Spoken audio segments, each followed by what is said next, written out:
Roman is still inside, pestering the cooks while I'm in the van watching from the propped open door behind the bar. He's in there stomping, making noise, and I can still hear him even though he's moved away from the door, even though there's something burning in the kitchen, and one of the old cooks is sitting on a milk crate by the entrance, shouting on his phone. The ceiling fans are blowing and his thick silver bangs swing back and forth like a waving monkey's paw. I've been kneeling in the women's washroom, scrubbing the same sad pervert's number off of every stall when the owner's wife asked if I'd take Roman home. "Only if you've got the time," she said. I never did, but Mr. and Mrs. Swan have been nice to me. They're one of those grown old though still in love type couples. A bright mark on an otherwise sad job history. My eyes are still a little heavy from the cleanser and I'm squinting hard when Roman starts miming an explicit gesture. It's a bread and butter act of some uninspired crudeness, and the busy cooks continue working as if he weren't there at all. After honking twice, he appears in the doorway, still tugging his phantom appendage. Roman has been without a license for near to a month following a particularly careless outing with the work van and the ensuing back and forth with law enforcement. An indefinite suspension I had heard and a hefty fine to boot. "They told you what we're doing, huh?" he says. "Turn left. We'll be picking up my mixing board and bringing it back here. This thing is fucking expensive, so we've got to be careful." "Where did you get it?" "It's the old mixer from the boom room," which doesn't explain why it's his, but I don't care.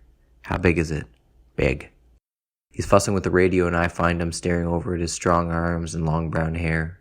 My looks have never been worth a second glance. I quit growing early and started balding young.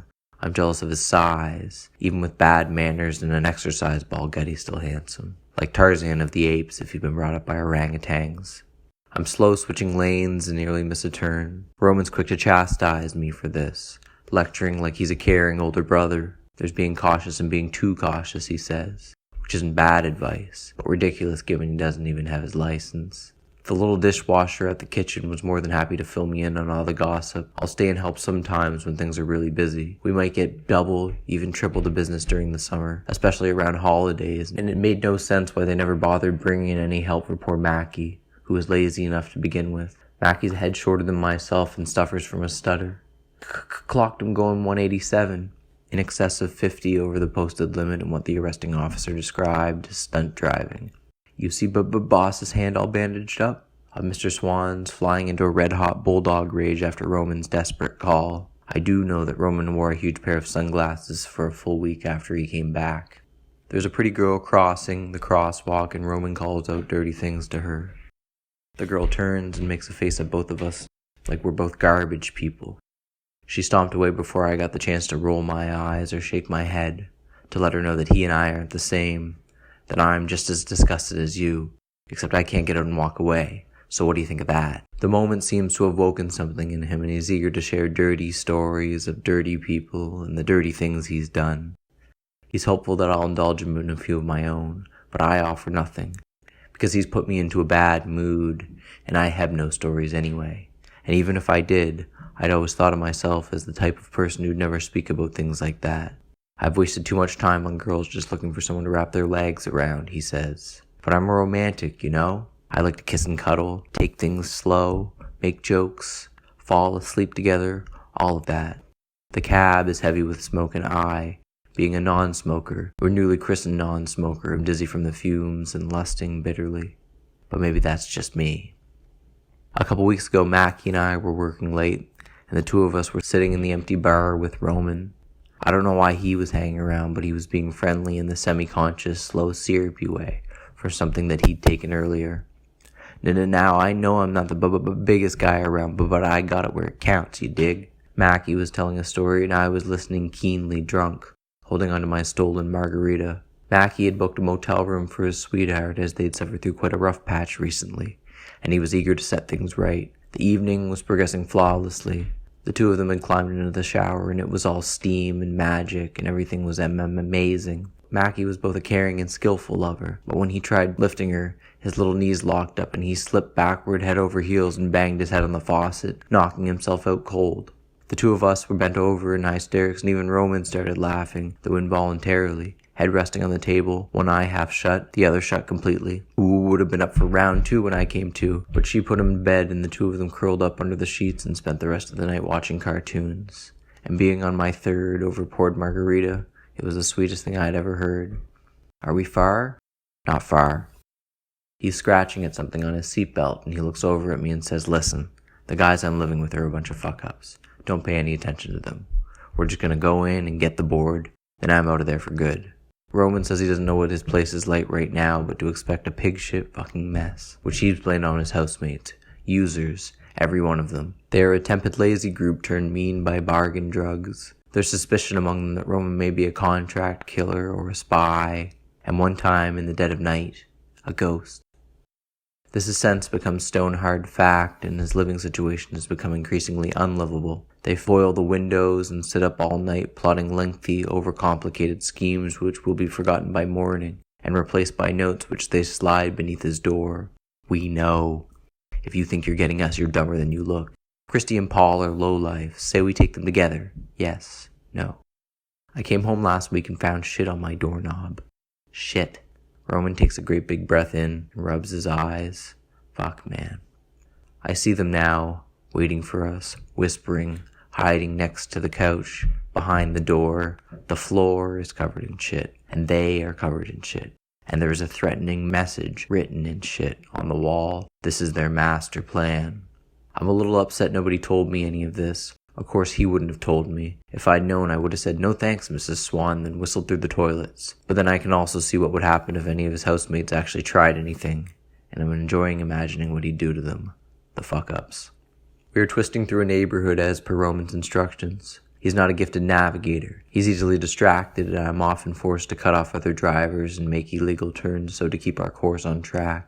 He's asked for my phone, and because I couldn't come up with any reasonable excuse, he's using it, and I'm listening to his side of the call. "It's me, I'm almost there." Swan's guy's phone. Okay, it's fine.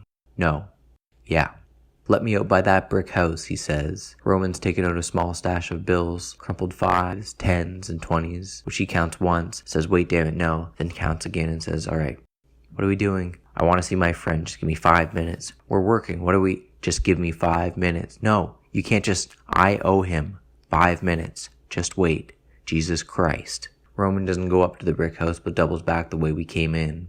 He's out of sight, without a phone, and I don't know where we are. It's been 10 minutes. 15 minutes. I wish I hadn't said that I'd drive him, and now my stomach's making noises. And I can't understand why he wasn't just fired in the first place. I hate him, and hate myself for being here, and hate my job, the way I've hated every job. My last boss was acting manager of his soon-to-be retired father's car rental agency. His wealthy parents had disturbed his peaceful life of masturbation, sockless feet, and pay-per-view TV, and dragged him kicking and screaming into the soulless world of borrowed cars. Life had been unfair, so he'd grown into being unfair.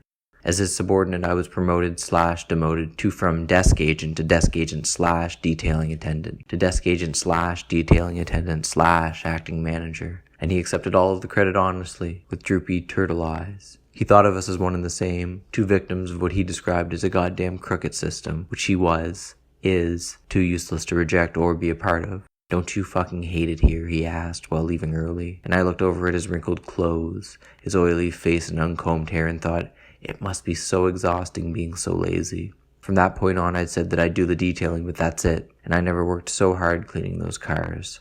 I was let go not long after that, returning only to drip superglue into every single lock of every car door and trunk. "Alright, baby, let's get going," says Roman, needle-eyed and beaming. His forehead is sparkling with sweat, and he slaps the hood of the van and yells, "Let's go!" He's talking fast as there's so many things he'd like to complain about. It's been suggested that the mixing board, along with free labor, has been offered to the Swans as some kind of collateral for his fines. He whines about the long hours and the difficulty of his work. "Do you know what an electrician charges for a job like that?" "Do you?" he says. "I shouldn't even be doing it. Do you have any idea what kind of fine they get if anyone found out? I'm not one to say anything, but let's just say they're lucky." His face is flushed and his tongue seems to have lost the will to stay inside his mouth.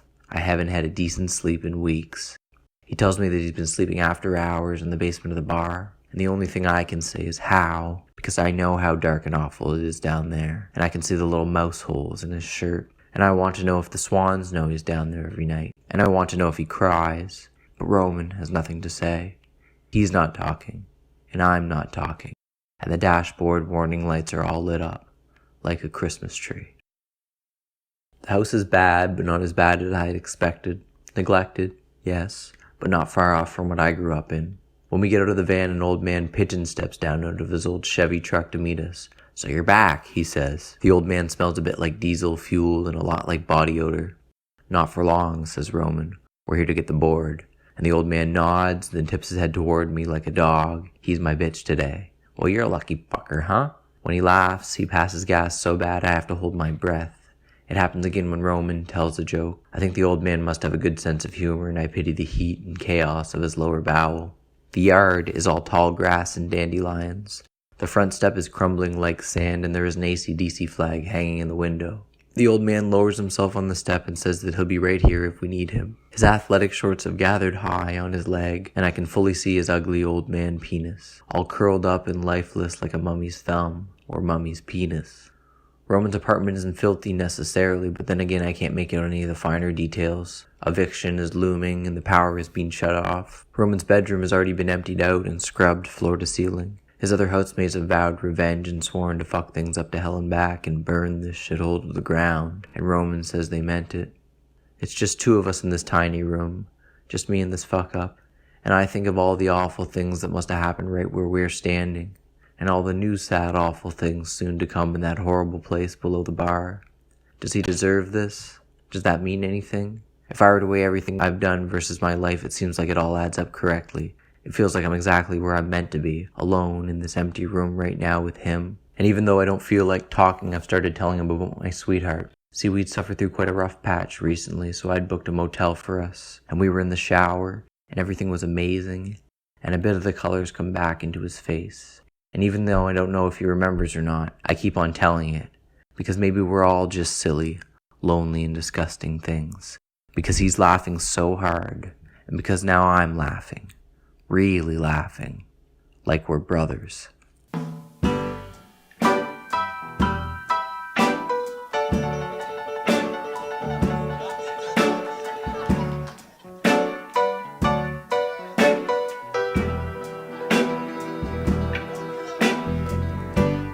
I was dreaming of the past,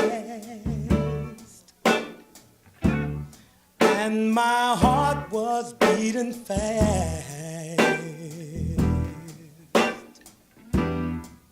I began to lose control.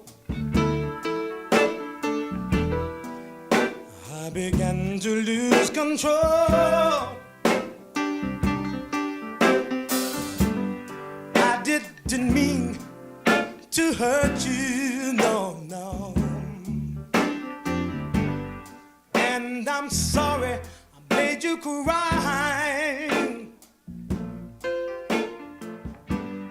I didn't want to hurt you, no, I didn't. I'm just